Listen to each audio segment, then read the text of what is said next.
Bonjour à tous, c'est Timothée Lafay. On se retrouve aujourd'hui pour une nouvelle vidéo sur présentation des échecs. Je lance cette nouvelle série où je vais vous présenter les coups principaux des échecs, les pions et même les bases comme à quoi servent ces pions, comment placer ces pions. Je vais aussi pouvoir vous présenter éventuellement des lives.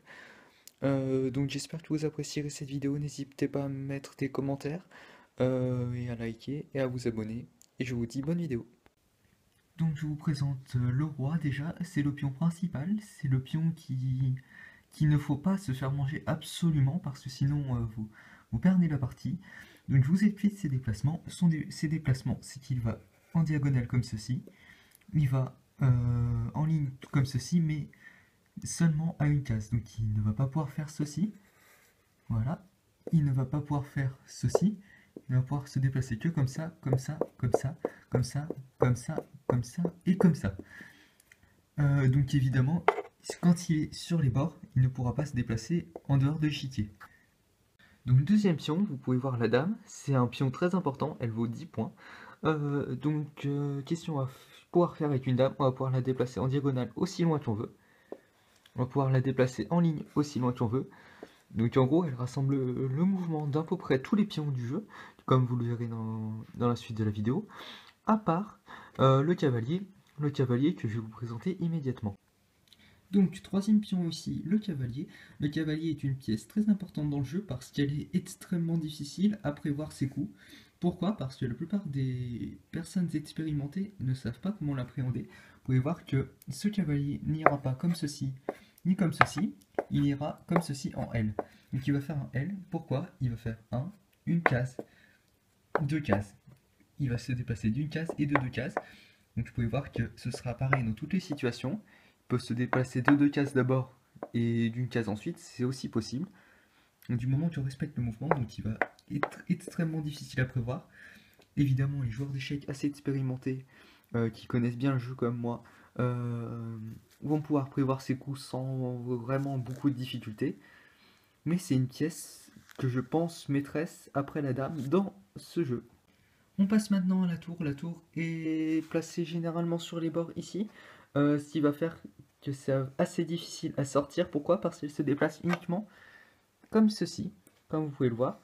Elle ne se déplacera pas en diagonale, elle ne se déplacera pas à la façon d'un cavalier, elle se déplacera uniquement comme ceci, sur une largeur infinie. C'est-à-dire vous pouvez l'envoyer au bout de l'échiquier si vous avez envie, comme ceci. C'est totalement autorisé. C'est à la façon d'une dame, mais sans le pouvoir se déplacer comme les fous. Fous que je vais vous présenter prochainement. Donc le fou, maintenant, une pièce qui va être très rapidement déplacée sur l'échiquier. Pourquoi? Elle est placée ici. Et elle va pouvoir se déplacer en diagonale. Donc on a juste à sortir un pion que je vous présenterai après, qui sera devant elle, pour pouvoir la faire aller sur sa diagonale, ou comme ça. Hein. Elle a le droit de faire une diagonale infinie, comme ceci. C'est possible. Et un moyen mémotechnique que je vous montrerai ensuite pour savoir comment placer votre fou, comment savoir s'il est bien placé ou pas, ou s'il y a une erreur dans le jeu. À présent, la pièce qui est présente le plus grand nombre de fois dans ce jeu, c'est le pion. Il a un mouvement assez spécial. Premier mouvement, quand on va bouger pour la première fois, c'est-à-dire quand on est sur la deuxième ligne, qu'on va bouger la première fois un pion, il va se déplacer de deux cases. Mais mais ici, par exemple, quand il se sera déjà déplacé de deux cases, il va se déplacer que d'une case.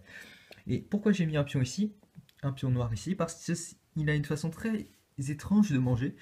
C'est-à-dire qu'au lieu de manger comme ça en avant, on aurait pu manger comme ça aurait semblé évident. Mais non, notre pion va manger en diagonale. Donc c'est une chose à savoir absolument, c'est qu'on peut parfaitement bloquer un pion. Par exemple, supposons qu'on veuille envoyer ce pion ici pour faire une dame, parce que je ne vous ai pas encore expliqué, mais une fois que le pion est arrivé tout au bout de l'échiquier, on peut faire une dame, ou alors le remplacer par le pion de notre choix, à part le roi évidemment. Ici, vous pouvez donc bloquer, tant qu'il n'y a rien à manger sur cette case, et ben vous pouvez facilement bloquer un pion. Pourquoi? Parce qu'il ne va pas pouvoir manger, il ne va pas pouvoir passer en diagonale. Donc c'est une pièce qui peut être, que certains trouvent gênant, franchement, mais moi j'essaye de les utiliser un maximum parce que je trouve que cette pièce peut être un gros avantage, notamment pour faire cette éventuelle deuxième dame au bout. Généralement c'est ce que les gens font, une deuxième dame. sauf cas possible d'échec et mat. Et donc voilà, c'est une pièce maîtresse, je pense, dans le jeu également. Donc on passe maintenant à la deuxième partie de notre vidéo qui sera consacrée à comment placer ces pièces. Donc vous pouvez voir ici une disposition qui est normale. Question là, on est les tours qui sont sur les angles, les cavaliers à côté des tours. Ensuite on a les fous. Vous pouvez voir que de l'autre côté c'est exactement pareil en symétrie. Et là au milieu on a notre dame et notre roi. Donc comment placer la dame et le roi, il y a un moyen mémotechnique très simple. Vous pouvez voir que notre dame, elle est blanche et elle peut être placée sur la case blanche. J'utilise moi-même ce moyen. Et donc notre roi va évidemment être placé à côté de la dame. Moyen très pratique. Certains débutants font des erreurs comme ceci. C'est-à-dire qu'ils échangent leur dame et leur roi. Ça peut être très embêtant pendant la partie parce que la dame, déjà on va pas pouvoir faire un coup du berger, un coup que je présenterai dans une prochaine vidéo. Et en plus le roc sera le roc que je vais présenter plus tard dans cette même vidéo, dans la partie 3, ne pourra pas être réalisé correctement. Donc toujours placer cette dame ici. Ensuite, question on a devant les pions, tous les pions qui sont ici en couverture, histoire de ne pas se faire prendre échec et mat.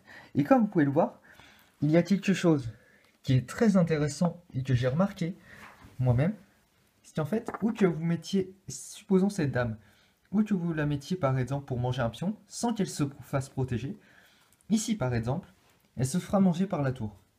Ici par exemple, elle se fera manger par le fou.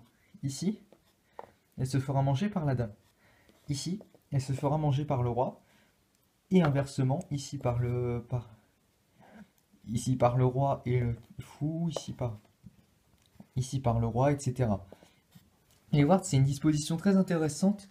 Et il y a d'autres dispositions, par exemple, quand on va avancer de 2 cases tous ces pions, la disposition sera à peu près identique.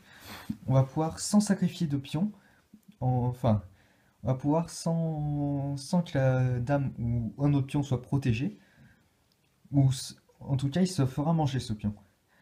Donc, je vais vous présenter un autre truc maintenant, c'est la base des échecs, vraiment base. Vous pouvez voir qu'ici, on a les pions blancs sur les 1, comme vous pouvez le voir. Ici, on a 1, 2, 3, c'est numéroté, de 1 à 8, c'est le nombre de rangées. Et les pions blancs, il faut toujours les placer sur le 1. Les pions blancs, la première rangée doit toujours être placée sur le 1. Pourquoi? Parce qu'il y a un coup qui va permettre de faire passer le pion devant deux autres. Un pion que je vais pouvoir vous présenter maintenant. Un coup que je vais pouvoir vous présenter maintenant. Quand on a un coup comme ça, le pion qui est ici sur la colonne numéro 4, et ben, il va pouvoir passer devant les pions. Je n'utilise pas vraiment ce coup parce qu'il faut vraiment des conditions très spéciales pour le réaliser. Et c'est pas forcément très intéressant d'un point de vue technique. Donc je vais vous dire autre chose, quelque chose d'indispensable, c'est que les blancs, vous pouvez voir qu'ils sont déjà favorisés parce qu'ils sont sur le 1, mais c'est pas pour rien, parce que les blancs commencent. Donc celui qui aura les pions blancs commencera. Donc ça c'est vraiment une grosse règle aux échecs. Et donc je vous retrouve tout de suite pour les coups les plus importants aux échecs. Et donc je vous ai présenté déjà ce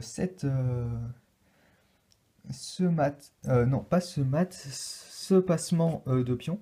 Je sais pas exactement comment ça s'appelle, je suis pas un pro aux échecs, j'ai jamais pris vraiment des cours.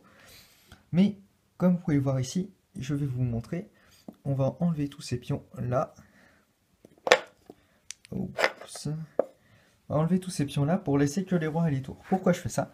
Parce qu'en fait, il y a un coup qui vise à protéger, qui est destiné à protéger le roi, c'est le roc.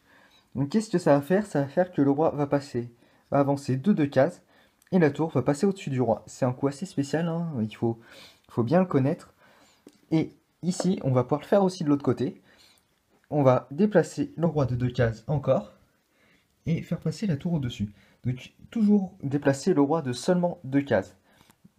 Ensuite, qu'est-ce que je voulais préciser? C'est qu'en fait, voilà, c'est qu'en fait, si le roi a déjà été déplacé, supposons que vous fassiez, par exemple, ça, et que vous reveniez ici, et ben vous ne pourrez pas faire un roc. Ensuite, supposons qu'on ait une disposition comme ceci. Voilà. Là, vous ne pourrez pas faire un roch parce que le roi ne doit pas passer par un échec. Là, vous pouvez voir que s'il est comme ça, il va passer par un échec, il va être en échec.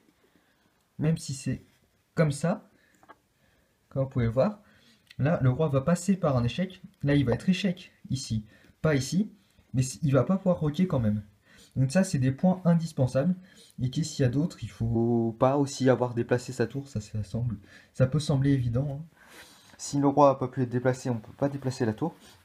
Et je vais commencer par vous donner une astuce, c'est qu'il ne faut jamais faire un roch du côté qui est le plus ouvert.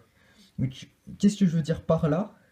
C'est qu'ici, par exemple, vous n'allez pas roquer de ce côté, parce qu'évidemment, le compartiment est totalement ouvert. Il n'y a qu'un pion ici qui protège le roi, mais il risque fortement de se faire prendre en supposant, par exemple, qu'il y a un fou, comme ceci, et que la tour soit prise.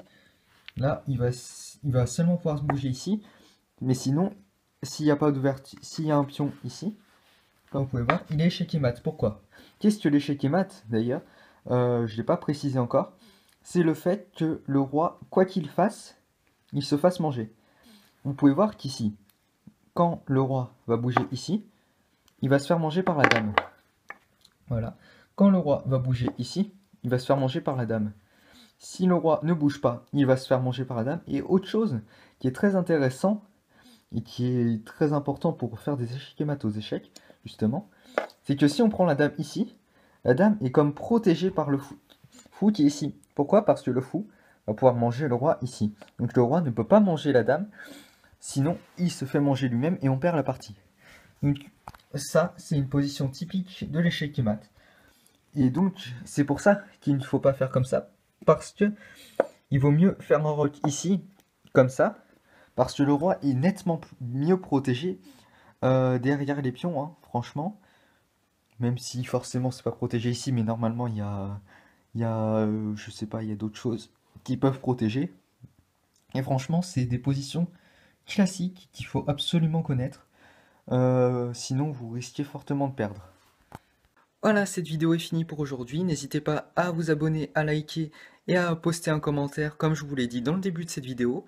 La prochaine vidéo sera consacrée sur comme les échecs et maths les plus classiques et les plus connus des échecs et comment bien développer son jeu. Donc en attendant, je vous dis à bientôt pour une prochaine vidéo. Au revoir.